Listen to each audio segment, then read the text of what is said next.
Hi everybody, I'm Mr. McCreary from the Social Studies Department, and I'm here to tell you today a little bit about a course called Sociology. Sociology is one of 5 social studies elective courses that students can choose from. Many juniors take the course as well, so even though it might be considered a senior elective for many people, juniors certainly can take the course too.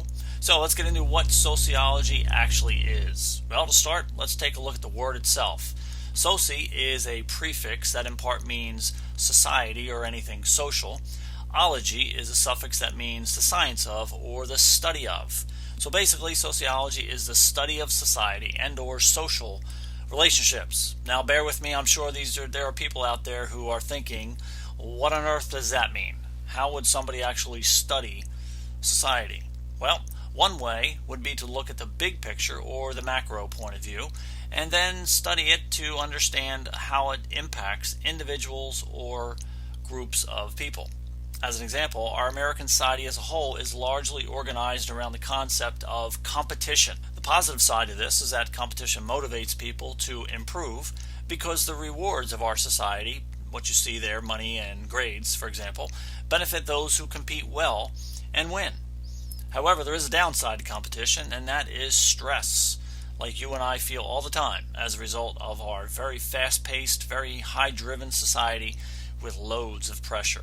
The point is, how a society is organized at the top can impact how individuals and groups of people behave at the bottom. Sociology also looks at things from the other direction as well, from the micro or the small picture point of view, by first studying how people and groups interact at the bottom and then seeing how it may be impacting society as a whole at the top. An example of studying how people interact might focus on, let's say, fashion. Like it or not, we all attach meanings to what people wear.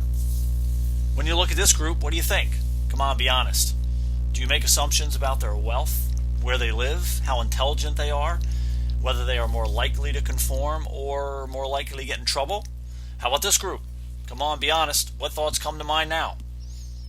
Or, how about this great group? When you see this group of boys, what comes to mind? How about this girl? However you reacted to these photos, sociologists would want to know why. Why would people react positively or negatively in the first place? Why would some people laugh? Sociologists study how and why people interact the way they do as a way of understanding its possible impact on society as a whole. Of course, there are many other topics we cover in sociology as well. First up, culture and technology. Sociology would ask, in what ways does a person's culture impact their behavior and their interactions with others? How does technology change the way we live in society?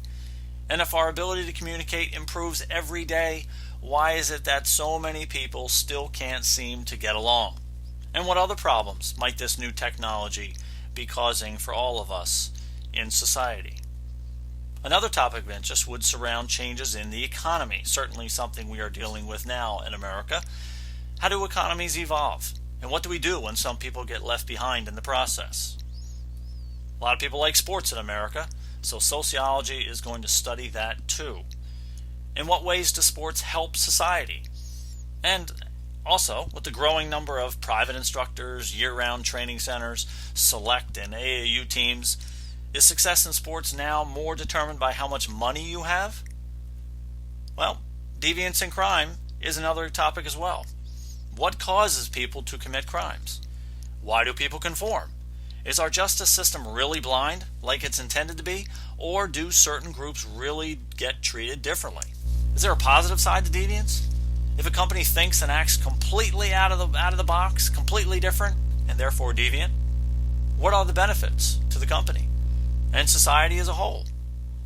And how about social class? First off, what are the classes in America? How does education impact what classes you will move into? What should we do for those who seem to be stuck at the bottom of the system? And is the American dream still alive and well today? Can someone still go from rags to riches? Or is that just a fantasy shown in some Hollywood movie? How about race and ethnicity? What is life like in America for those of various races? Why is it that some minority groups tend to lag behind in academics and income when other minority groups seem to be thriving? What about gender? Does our society treat girls and boys differently? When young girls see the world around them, what messages are they getting? When boys grow up in America, what messages are they getting? It used to be that our education system treated girls very unfairly. But today, girls routinely outperform boys on average and increasingly outnumber boys at the college level. Does our education system now discriminate against boys? Sociologists want to find out. The point is, if it's happening in the world, sociology is going to study it. So, if you think sociology is a good fit for you, maybe you'll get a more in-depth look and understanding of the topics I mentioned here, and hopefully come away with some answers for yourself. And don't worry, if you don't pick sociology, I'm not going to be mad. I'm not going to be offended. All the social studies electives are great courses, so you'll be in good hands regardless of which one you pick. So, thank you very much for your attention, everybody. Best of luck for the rest of the school year, and have a great day, everybody.